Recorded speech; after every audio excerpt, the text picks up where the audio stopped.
नमस्कार दोस्तों, आज हम बात करेंगे इनफर्टिलिटी पे। और इनफर्टिलिटी का जब भी नाम आता है तो 4 टेस्ट होते हैं जो काफ़ी ज़्यादा मात्रा में एडवाइस किए जाते हैं मेल और फीमेल को मिला के। उन टेस्ट का नाम है serum AMH level, HSG, TVS transvaginal scan, और फोर्थ वन पे जो मेल के लिए किया जाता है वो सीमेन एनालिसिस किया जाता है। कुछ मिथ और मिसकंसेप्शन की हम बात करेंगे AMH को लेते। AMH टेस्ट का जब भी नाम आता है तो AMH को लेवल को देख के बता दिया जाता है कि कितना ओवरी का रिजर्व है, लेडीज बच्चा पैदा कर पाएगी या नहीं कर पाएगी।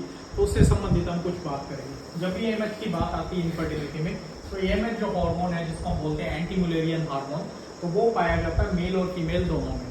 मेल में भी होता है, ये फीमेल्स में भी होता है और मेल्स में भी होता है।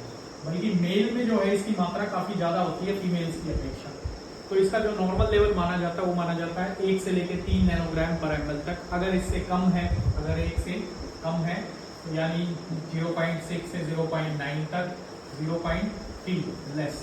अगर 0.3 से कम है तो इसका मतलब बहुत ज्यादा मात्रा में कम है और इनफर्टिलिटी होना कई बार डिफिकल्ट होता है। 0.6 से 9 तक बोला जाता है, ये भी लो है, लेकिन ये कम मात्रा में लो है, ये सीवियरली लो है, सीवियरली लो है।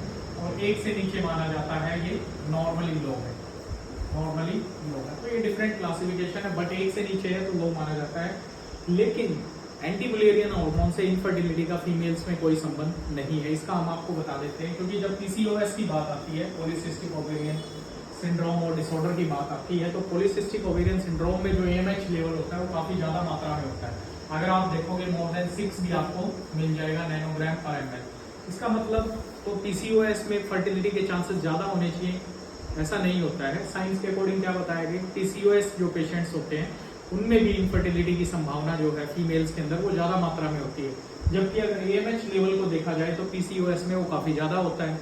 तो इसका मतलब AMH का जो इम्पैक्ट है वो इनफर्टिलिटी पे बहुत ज्यादा इम्पैक्ट नहीं है, चाहे वो लेवल कम हो या फिर चाहे लेवल कम हो। मतलब ये पूरी तरह से अभी तक समझ नहीं पाए हैं। तो फीमेल्स जिनके लो AMH लेवल है उनको बिल्कुल भी घबराने की जरूरत नहीं है कि उनको इनफर्टिलिटी होने में कोई प्रॉब्लम होगी, ऐसा बिल्कुल भी नहीं है। Thank you very much. Keep connected for infertility updates with doctor Satya. Thank you.